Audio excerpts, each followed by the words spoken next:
¿Cuál es, dentro de la psicosis, digamos, la más temible de la psicosis? ¿Cuál es incluso la más común de la psicosis y la que más conoce la gente?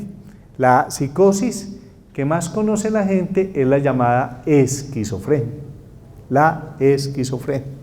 Ahorita más adelante les voy a mostrar que hay muchos tipos de esquizofrenia, pero la esquizofrenia es la psicosis más común, se caracteriza porque es una ruptura con la realidad. Vuelvo y les insisto, se pierden los límites entre la realidad y lo que no es real, y la persona, por presentar esas ideas delirantes y esas alucinaciones, se mete en un mundo completamente distinto, y un mundo que no cambia, insisto, con los buenos consejos, ni con la cantaleta, ni con los alegatos. Eso no cambia diciéndole eso no es verdad, eso que usted está diciendo no es verdad, porque la gente a veces lo que hace cuando, entre comillas, le lleva la contraria a la persona que está teniendo una idea que él da por verdad, o una alucinación que él está sintiendo, a veces es chocar con esa persona y a veces incitarla a que la persona se sienta agredida, sienta que no le están creyendo, y a partir de ahí pueda reaccionar de una manera que podría ser violenta.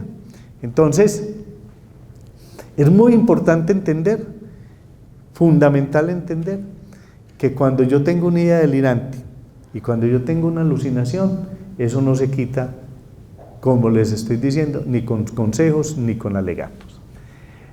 En la esquizofrenia,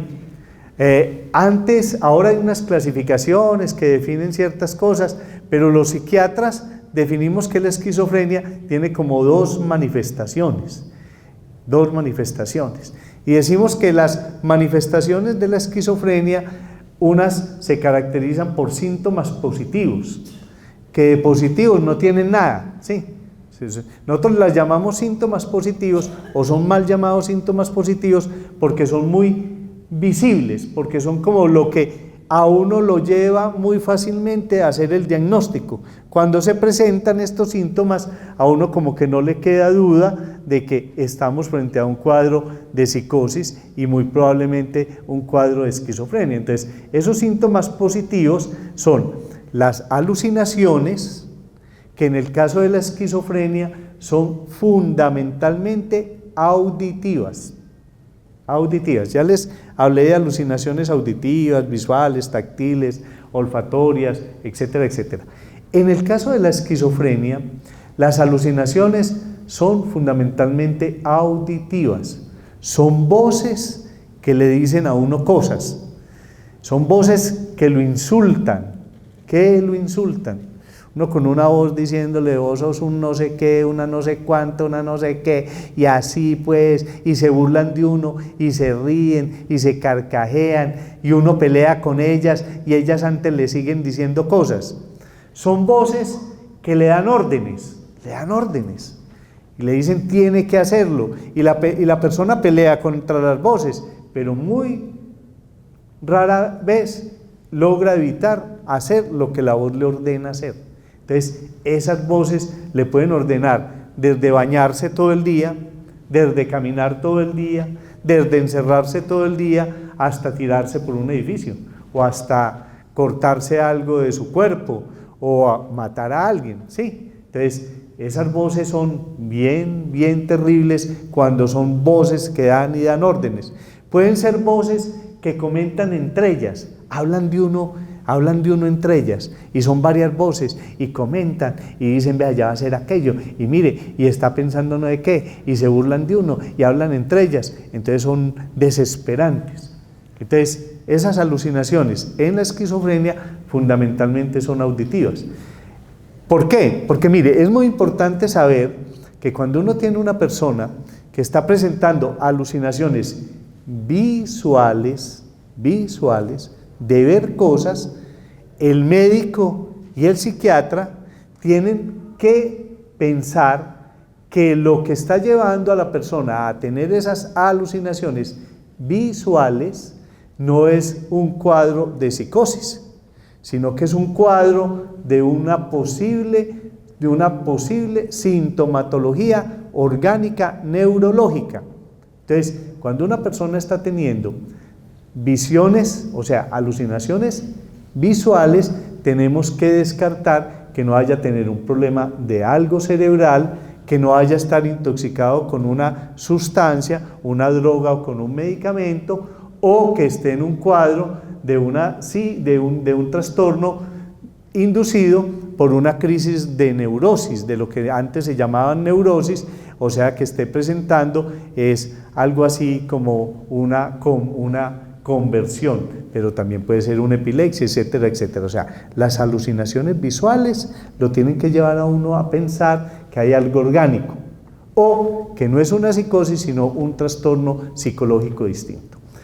En la esquizofrenia, entonces, aparecen las ideas delirantes, de las que ya les he hablado y les vuelvo y les hablo. Entonces, en la esquizofrenia aparecen unas ideas delirantes muy extrañas, ideas delirantes de que uno es enviado de Dios, ideas delirantes de que a uno le están gobernando el cerebro a través de un computador, la idea delirante de que lo están persiguiendo, la idea delirante de que todo lo que están hablando en el televisor es para uno, la idea delirante de que los vecinos están hablando mal de uno, de que uno es el culpable del terremoto de México, o sea, aparece cualquier idea delirante, cualquier cosa que a ustedes se le ocurra como absurda, a un paciente con esquizofrenia le puede aparecer como verdad, y la da por hecho, Entonces, los esquizofrénicos aparecen con ideas místicas religiosas, aparecen con ideas de persecución, de daño, con ideas místicas religiosas,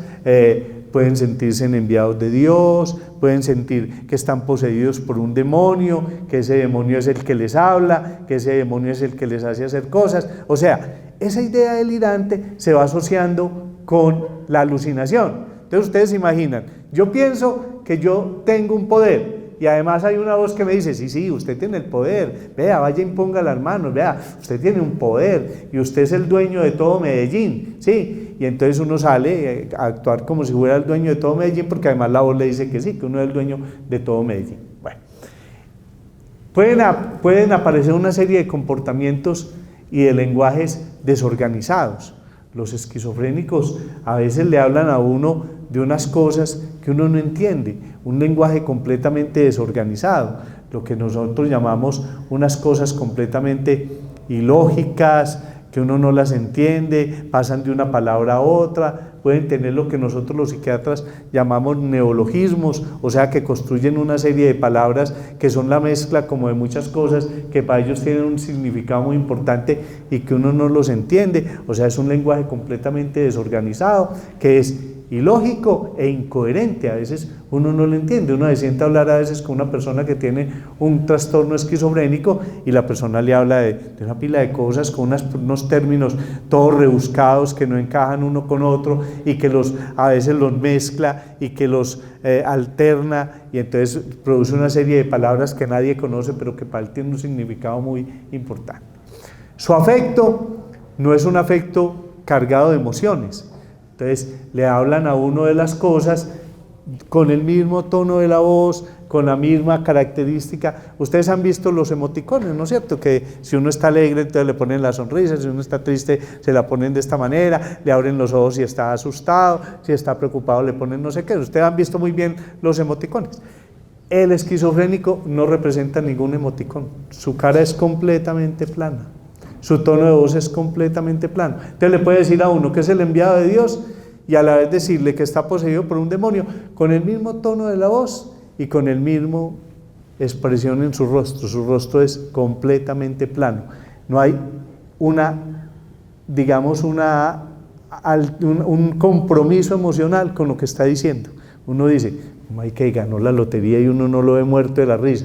¿Cómo así que el causante del terremoto de México y no lo ve triste? No, es completamente plano en su manera de presentar las cosas.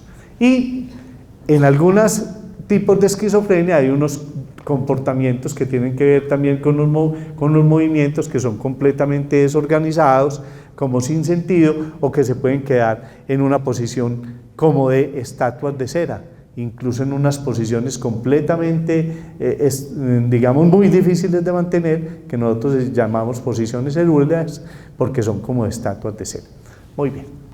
Cuando uno trata la esquizofrenia y le da los medicamentos para quitarle esos síntomas positivos de los que le estaba hablando, pueden aparecer como parte de la esquizofrenia, y hay un tipo de esquizofrenia en el que predominan fundamentalmente estos síntomas, pueden aparecer entonces los síntomas que llamamos negativos, y es una falta de interés e iniciativa, que es la apatía, un retraimiento social, se aíslan de la gente, se encierran en la casa, no quieren volver a salir, no conversan con nadie, se encierran en su cuarto, pero no están alucinando ni tienen ideas delirantes, simplemente es un aplanamiento, una bulia, un retraimiento, una dificultad para compartir con la gente, sí, y una falta de respuesta emocional. Las personas que han tenido y han compartido con pacientes esquizofrénicos, que los han llevado a tratamiento, que les dan los medicamentos, entonces eso cómo se manifiesta, como en la consulta, la predominancia de estos síntomas negativos. Uno llega y le pregunta a la familia, venga, ¿cómo está el paciente? Uno vio al paciente hace un mes, y hace un mes estaba con una idea delirante terrible, alucinando, con una desorganización en su lenguaje y en su comportamiento, vistiendo todo raro, con unas cosas todas raras, y ahora lo llevan a uno a consulta, va bien vestido, muy organizadito, lo mira uno y lo saluda, no tiene la idea delirante, no está alucinando, pero uno le pregunta a la familia, venga, ¿y cómo está el paciente? Y la familia le contesta de la siguiente manera, le dice, doctor, está muy bien. Y uno se sonríe, porque pues, lo que uno como psiquiatra quiere es que el paciente esté muy bien, pero a renglón seguido la familia le dice, pero muy mal. Muy bien, pero muy mal. Y uno le dice, pero a ver, un momentico, ¿cómo así que muy bien? Sí, doctor, vea, no volvió a decir las cosas tan raras que decía. No está escuchando voces y no le están diciendo nada.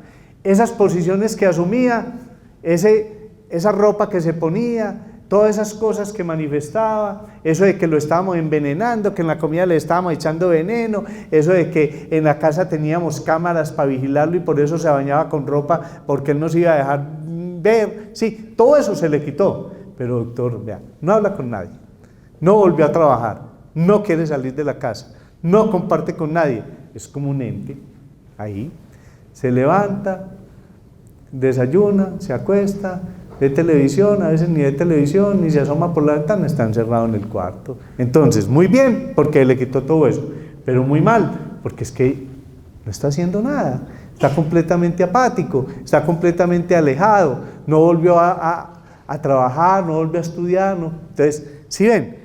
Quiere decir que pasó de esos síntomas positivos, que se los cuadramos y los organizamos con el medicamento y el tratamiento, y ahora lo tenemos con unos síntomas negativos que son como que no hace nada, no aporta nada, a pesar de que ya no está metido como en esos otros síntomas. Entonces, estos son los síntomas negativos donde la familia pues empieza a decir, pues, cuando alucinaba y cuando tenía esas ideas, al menos hacía alguna cosa, doctor, pues que ahora no hay nada. Pues, ¿qué vamos a hacer?